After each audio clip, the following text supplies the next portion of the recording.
Hull a szilva a fáról, most jövök a tanyáról, sejhaj, rica, rica, kukorica, derce. Játszottam régen citerán, most ételbe foglaltam a szilvát, mert hogy aszalt szilvával, sajttal, sonkával töltött, rántott pulyka mellett készítek. Wow! Ez szerintem mindenki számára egy incsiklandó fogás lesz. Első hozzávaló ugye a friss pulykamell szeletek. Na most, ezt is ugye készen lehet megvásárolni, és szeretném a figyelmet egy picit ráirányítani erre az alapanyagra, mert hogy egy csomagban, nézzétek meg, 3 ilyen gyönyörű, szép pulyka szelet található. Tehát adja magát, szinte kéri, töltsél be Lázár. És tényleg, ugye nem kell azzal bajlódni, hogy a megfelelő vastagságra szeljük azt a hatalmas nagy pulyka mellett, hanem itt van, le vannak már előre szeletelve, ez fél kilós mennyiség, úgyhogy ez bőven tölthető, és mivel ebből egy nagyobb henger lesz, ugye felszeletelve, ez nem csak 3 adag, hanem akár 4 vagy 5 is, de inkább 4-re lőjük be. Szóval, hogyan is lesz tökéletes a szilvával töltött pulyka mellünk? Nos, attól, hogy az édeskés íz találkozik a sós sonkával, a sajttal és a pulykamell kellemes ízvilágával. Valamint ugye ennek a pulykamellnek, mint azt láthatjátok is, van egy tartása. Olyan szálai vannak, nézzétek meg, így, körülbelül így futnak a szálak, ami olyan rostok és annyira vastagok, hogy szinte mint egy borjúhús. Tehát nagyon jó és nagyon élvezetes fogyasztani, csak valahogy olyan elfeledett alapanyag lett a pulyka. De most majd segítek visszahozni a köztudatba. Szóval, akkor töltsük és rántsuk. Először is sózás nélkül, minden nélkül egy picit megütögetjük, ugye mindegyik oldalról, jó, hogyha ilyen kicsit recés a dolog. Ugye ennek a titka abban van, hogy ilyen megfelelő vastagságú szeletekre vágod föl, azt kloffolod ki, és meg lesz a megfelelő nagyság. Nem fog kifolyni a sajt. Megfelelő lesz az, hogy föl tudod göngyölni, hengerelni, be tudod tölteni. És általában itt vérzik el az ember, hogy megveszi egybe a pulyka mellett, leszeleteli magának, és nem sikerül, túl kicsi lesz, nem ér össze, akkor összetűzöd, akkor kifolyik belőle, szóval nem. Ez nézd meg, adja magát, és semmi bajlódás nincs vele.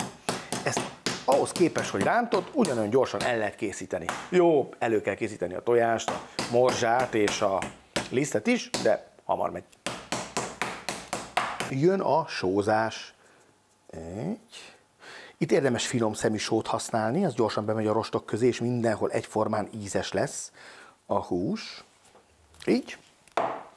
Második lépésben pedig jön, na mi jön? Igen, a sonka. Pontosan. Tehát ráterítjük szépen a sonkát, így, és látjátok, hogy ugye van mindig a szeletnek egy ilyen vastagabb része, oda tegyétek így nagyon, de ne jöjjön a szélére ki, hanem próbáljátok így befele húzni, nem baj, hogyha ilyen rojtos lesz. Oké, no még hát ez most már nem maradjon itt árván, ezért ide beteszem, ez olyan jó megtöltött lesz. Na, jöhet a sajt, szeletelt sajt, én ebből szintén az előre szeleteltet ajánlom, pontosan azért, mert ugyanaz a helyzet, mint a pulykánál, vagy a pulyka mellnél, le van előre szeletelve, nem kell vele bajlódni, pont annyi van egy csomagba, amennyit el fogsz használni, nem kell visszatenni a hűtőbe, illetve egyéb más előnyei is vannak, tehát nem szárad ki, és társai. Jó, ez is megvan, jöhet a szilva. Ugye az kerül középre, a lényege az, hogy magtalan ez a szilva, jó, tehát nincs benne mag, és körülbelül úgy kell belerakni, hogy nem hosszában, hanem keresztben a szilvákat. Na, akkor jöhet a göngyölés, de hogy jól lássátok, megfordítom a deszkát, így, és akkor van egy ilyen kis rész, azt behajtjátok, itt is behajtjátok, így, összefogjátok, és már lehet is gönzsölni. Egyszer. Itt lesz egy ilyen kis, hasonló, mint a töltött káposztának, kicsit bedugod, itt pedig szintén ráhajtod, így, be fogod panírozni, ott fog maradni. A lényeg, hogy itt legyen jól szorosan ráhúzva. Látod? És puff, megvan a kis töltös madár. Ez ugyanígy, így, itt nincs leeső, úgyhogy itt csak fölhajtod, és így göngyölöd rá, szépen szorosan. Liszt, tojás, morzsa és a forró olaj.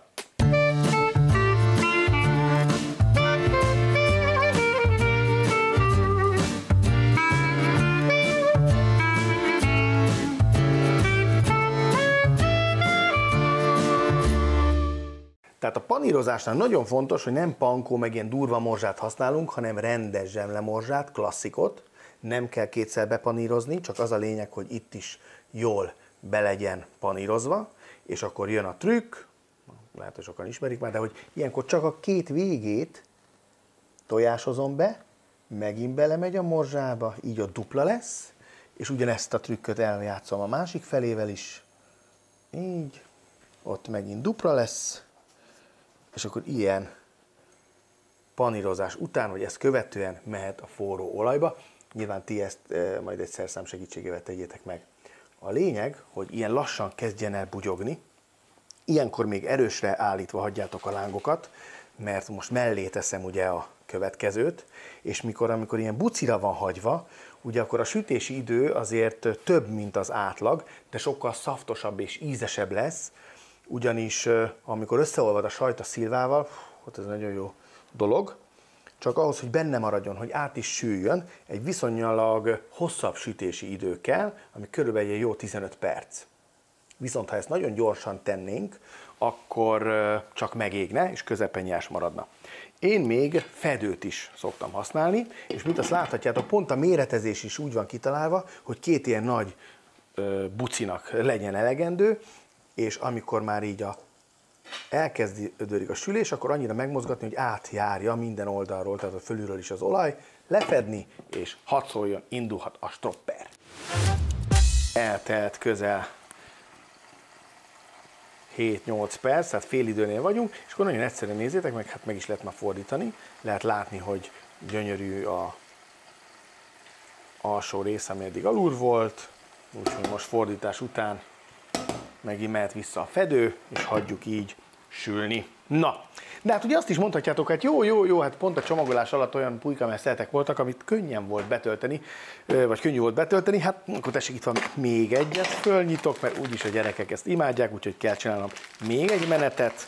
Na, nézzétek meg, ebbe is benne vannak ezek a szép szeletek, nem egy szép bontás volt, de a lényeg, nézzétek meg, hoppá, hoppá, hoppá, hoppá, és hoppá. Míg ez a kettő kisebb, de viszont vastagabb, úgyhogy kloffolva ugyanolyan vékony lesz. Na, szóval minden csomagban szép szeletek vannak. És hát akkor jöhet a puding, próbálja az evés. Ugye ez a kettő már korábban kisült, őt ide teszem, és nemes egyszerűséggel köretként csak salátáleveleket halmoztam ide. Így, ez is gyönyörű. És akkor nézzétek őt, pihenés után kicsit magához tér a hús, összeszedi magát a sajt. Ó, nem szabad vékonyra vágni, ez az, amit vastagra kell. Hát nézzétek meg. Atya világ.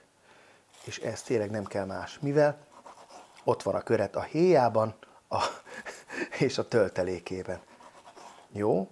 Tehát a finom, minőségű és ízletes pulykát egyszerű betölteni, egyszerű kirántani is akár, és nem kell hozzá nagyobb köret, elég hozzá egy kis salátalevél, hogy ez frissen már is elfogjon. Mindjárt szólok a raptoroknak, rájön, és kb. 2 másodperc alatt elmegy, de nálunk is azért szeretik a rántott cuccokat is, úgyhogy ezzel én sem bírok betelni. Egyszerűen annyira. De ilyenkor ebben nem szabad még belemenni, mert ez rettentően forró, csak próbálom egy kicsit ilyen avantgárdosan is megtálalni magát.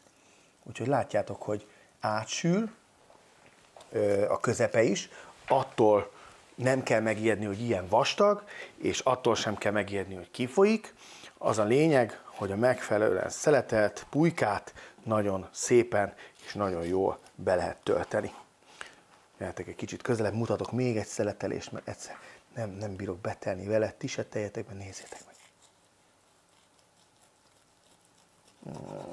Hát ott van. National Geographic.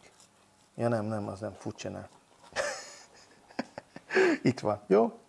Gyerekek, íme a henger, itt a véle, fuss el véle, ropogtassatok ti is otthon, sziasztok!